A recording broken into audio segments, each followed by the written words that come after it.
Sia akan menjelaskan salah satu dari contoh layanan bimbingan anak. Nah, yang pertama yaitu ada layanan bimbingan pribadi sosial anak. Bimbingan pribadi sosial merupakan bimbingan untuk membantu anak dalam memecahkan masalah-masalah pribadi sosial. Biasanya pada masa anak-anak yang tergolong dalam masalah pribadi sosial adalah masalah hubungan dengan sesama teman dan guru atau pendamping di tempat dia belajar. Pemahaman sifat dan kemampuan diri, penyesuaian diri dengan lingkungan sekitar dan masyarakat tempat tinggal mereka, dan penyelesaian konflik. Bimbingan pribadi sosial ini diarahkan untuk memantapkan kepribadian dan mengembangkan kemampuan anak dalam menangani masalah-masalah dirinya. Bimbingan ini merupakan layanan mengarah pada pencapaian pribadi yang seimbang, memperhatikan keunikan karakteristik pribadi serta ragam permasalahan setiap anak. Berikut ada beberapa contoh masalah sosial yang dialami anak menurut pandangan guru dan orang tua, yaitu yang pertama, egois. Misalnya, berpikir dan berbicara tentang diri sendiri. 2. Perilaku sok kuasa. Misalnya, menang sendiri, mengatur teman, bertengkar. Misalnya, sering berselisih dengan teman, bertengkar pendapat dalam kelompok. Yang keempat, negativisme agresif. Misalnya, memberikan perlawanan dalam bentuk fisik seperti menyapa dan memukul teman, membantah tidak mau ikut kelompok. Masalah-masalah tersebut dikaji atas tingkah laku yang wajar, tingkah laku potensial yang ke arah tingkah laku bermasalah, dan tingkah laku bermasalah. Idris berpendapat menjelaskan contoh layanan pribadi sosial pada pendidikan anak usia dini adalah yang pertama, mengenalkan ciri-ciri yang ada dalam diri sendiri, mengenalkan ciri khusus orang lain, serta menunjukkan makna sikap yang baik dan yang tercela. B. Mengenalkan cara hidup sehat melalui makan makanan yang bergizi, serta melakukan kegiatan olahraga secara teratur, serta menjaga kebersihan. C. Mengenalkan cara mengungkapkan perasaan bahagia dan sedih, serta memberikan gambaran berbagai perasaan dalam berbagai situasi. D. Membimbing peserta didik, menciptakan dan memelihara persahabatan mereka, serta menjelaskan makna dari kerjasama. E. Membimbing peserta didik, mengenali kecakapan yang dimilikinya, melatih cara mengambil keputusan, menjelaskan perlunya mereka memiliki beberapa pilihan sebelum mengambil suatu keputusan, dan mengenalkan akibat dari keputusan yang diambil. Selain itu, ada beberapa contoh pelaksanaan layanan bimbingan sosial anak. Di sini yaitu membahas tentang aspek perkembangan dan permasalahan sosial yang dihadapi anak. Nah, tujuan di sini adalah agar anak mampu mengendalikan emosi dan mampu menyatakan perasaan terhadap anak lain. Misalnya anak yang suka dengan teman karena baik hati, tidak suka karena nakal, dan sebagainya. Nah, dalam pelaksanaan layanan bimbingan di sini itu menggunakan alat dan media yang ada. Dalam kegiatan ini alatnya adalah karton dan pensil warna. Metode yang dilakukan dalam pelaksanaan ini yaitu terapi seni menggambar. Langkah-langkah pelaksanaan layanan bimbingan dalam metode terapi seni menggambar ini yaitu langkah-langkahnya yang pertama, guru atau pendamping sesuai ketersediaan sumber daya manusia, itu sesuai ketersediaan yang ada, itu menyediakan alat dan media kegiatan. Yang kedua yaitu guru atau pembimbing membagikan karton dan pensil warna setiap anak yang mengikuti kegiatan layanan bimbingan tersebut. Yang ketiga, guru atau pembimbing membimbing anak untuk menggambar sesuai dengan yang diinginkan atau yang diungkapkannya kepada orang lain. Yang keempat, setelah selesai menggambar, anak itu menceritakan gambarnya di hadapan teman-teman atau guru atau pendampingnya. Yang kelima, guru atau pembimbing itu mengapresiasi dan memberikan penguatan contohnya dengan pujian atau hadiah bagi anak yang mau menceritakan gambar yang telah dibuatnya.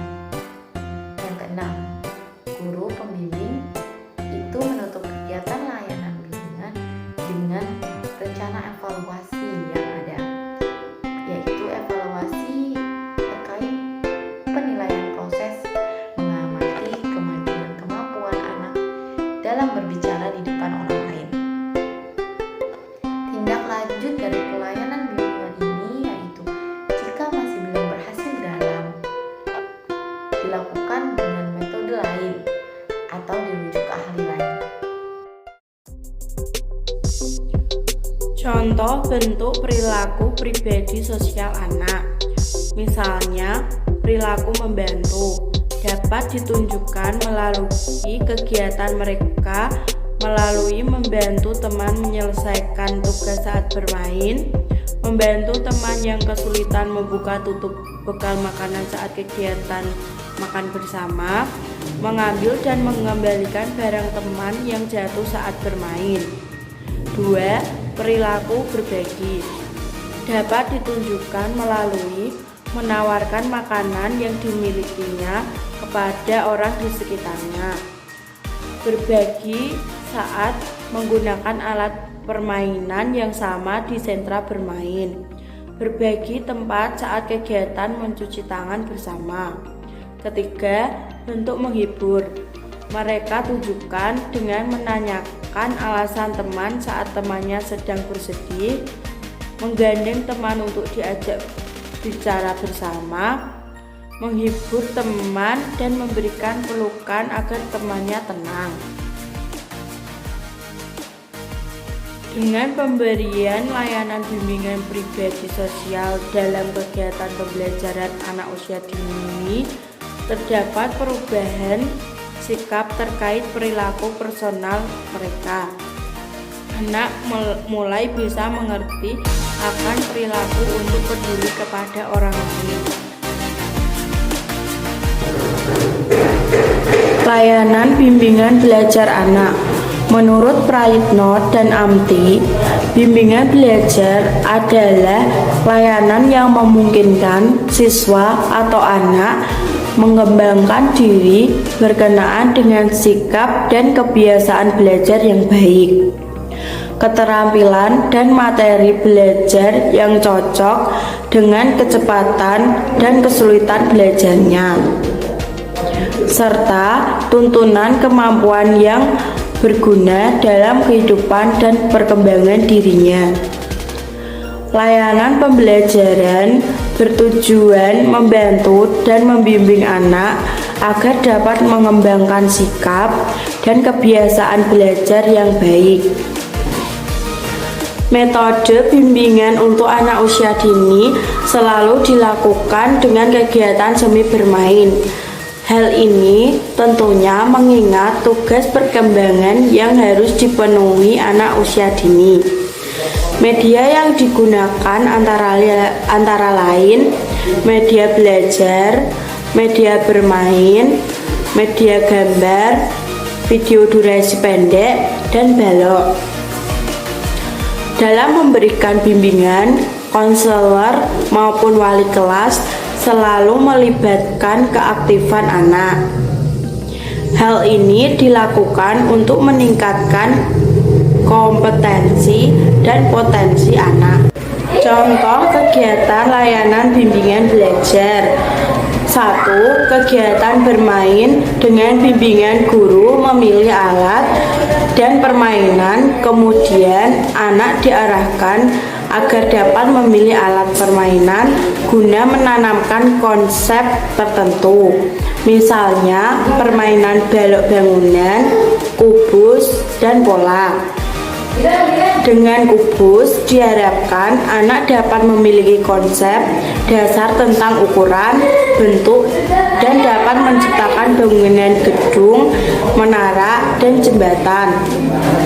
Bermain dengan diarahkan sebagaimana menyelesaikan tugas yang khusus, misalnya bermain dengan alat permainan yang memerlukan penalaran anak, yaitu kepingan bentuk geometris dibuat bentuk lain.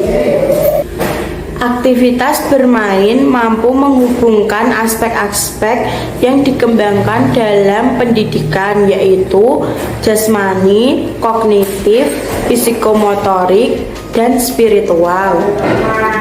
Kegiatan outbound untuk membentuk pola pikir yang kreatif serta meningkatkan kecerdasan emosional dan spiritual dalam berinteraksi.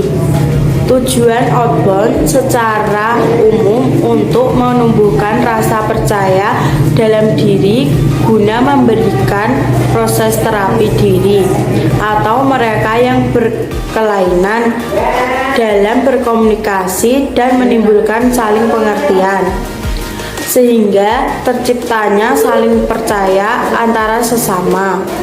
Kegiatan belajar di alam terbuka seperti outbound bermanfaat untuk meningkatkan keberanian dalam bertindak maupun berpendapat. Langkah-langkah pelaksanaan kegiatan outbound. A. Guru membagi anak menjadi beberapa kelompok. B. Guru menjelaskan tentang benda dan sifatnya. Dan C. Guru menjelaskan aturan permainan dalam outbound. Layanan bimbingan kunjungan di rumah anak. Pengertian, kunjungan rumah adalah kegiatan yang dilakukan oleh guru BK atau guru PAUD untuk menjalin komunikasi, menggali informasi dari orang tua, mengamati secara langsung pola asuh orang tua terhadap out inklusif. Kunjungan rumah juga bertujuan untuk menjalin kerjasama dengan orang tua dalam upaya pengentasan masalah dan pengembangan program antara orang tua dan lembaga PAUD guna memfasilitasi pencapaian tugas-tugas perkembangan out inklusif. Tujuan, standar operasional prosedur ini dibuat untuk memastikan bahwa proses kegiatan kunjungan ke rumah out inklusif dapat terlaksana dengan baik oleh guru BK, GPK, atau guru PAUD sesuai dengan standar yang telah ditetapkan. Langkah pelaksanaan yang pertama, orang tua anak meminta dan mencari informasi berkaitan dengan perkembangan dan permasalahan anak yang sudah mendapatkan layanan BK di sekolah. Yang kedua, orang tua anak menerima atau meminta saran praktis dari guru BK, GPK, guru PAUD, atau ahli lain agar orang tua anak dapat melanjutkan layanan bimbingan terhadap anaknya di rumah. Yang ketiga, orang tua anak melaksanakan layanan bimbingan bagi anaknya di rumah sesuai dengan saran-saran praktis dari guru BK, GPK, guru PAUD, atau ahli lain. Yang keempat, orang tua anak membuat catatan kegiatan layanan bimbingan terhadap anaknya di rumah, meliputi waktu, tujuan, kegiatan, dan hasil serta kendala yang dihadapi oleh orang tua di rumah. Yang kelima, orang tua anak menyampaikan catatan kegiatan layanan bimbingan dan kendala yang dihadapi terhadap anaknya di rumah kepada guru BK, GPK, atau guru PAUD inklusif sebagai bahan diskusi lebih lanjut. Yang keenam, guru BK atau guru PAUD melaksanakan kegiatan kunjungan rumah. Hal-hal yang perlu diperhatikan ketika melaksanakan kunjungan rumah yaitu datang tepat waktu dan membawa surat pengantar dari pihak sekolah atau lembaga, menyampaikan tujuan kunjungan rumah, menjalin hubungan yang positif dengan pihak orang tua atau keluarga, melakukan dialog terhadap orang tua anak, contohnya tentang kebiasaan anak di rumah, kebiasaan anak ketika bermain dengan teman sebayanya, permasalahan anak di rumah, melakukan pengamatan terhadap pola komunikasi orang tua dan anak dan kegiatan anak di rumah, contohnya respon orang tua anak dan anggota keluarga terhadap perilaku anak, reaksi orang tua anak dan anggota keluarga saat anak menangis, marah, ngambek, tidak mau mandi, perilaku anak di rumah saat bermain, belajar, makan, berbicara, membuat laporan hasil kunjungan rumah dan menyampaikan pada pihak sekolah, Yang ketujuh, berdasarkan hasil kunjungan rumah, guru membuat rencana kegiatan sebagai bentuk tindak lanjut penanganan anak. Layanan bimbingan karir anak. Bimbingan konseling karir merupakan komponen yang sangat penting dalam penyelenggaraan pendidikan. Hal ini dikarenakan bimbingan konseling karir dapat melatih siswa menjadi mandiri.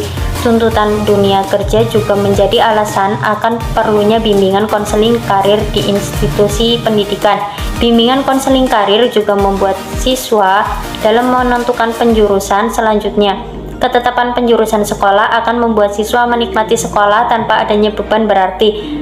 Ketetapan penjurusan juga akan menjadikan siswa menghayati bidang pekerjaannya kelak ketika sudah dewasa. Bimbingan konseling karir tidak hanya berorientasi mempersiapkan peserta didik untuk memperoleh pekerjaan yang diinginkan, tetapi juga mempersiapkan peserta didik dalam menghadapi tantangan di dunia karir mereka nantinya. Strategi layanan konseling karir di Taman Kanak-kanak. Yang pertama, yakni pendekatan instruksional. Pendekatan ini terpadu dengan kegiatan dalam proses belajar mengajar secara kulikuler dalam mata pelajaran yang diajarkan melalui unit dengan menetapkan tema-tema tertentu. Pendekatan ini bisa menggunakan sebuah model pembelajaran ketiga yang menggunakan model area. Jadi, siswa berhak memilih bidang pengembangan yang sesuai dengan minatnya. Contoh, dalam tema pekerjaan atau polisi, guru membuka 4 area: area seni, bahasa, balok, dan matematika atau berit.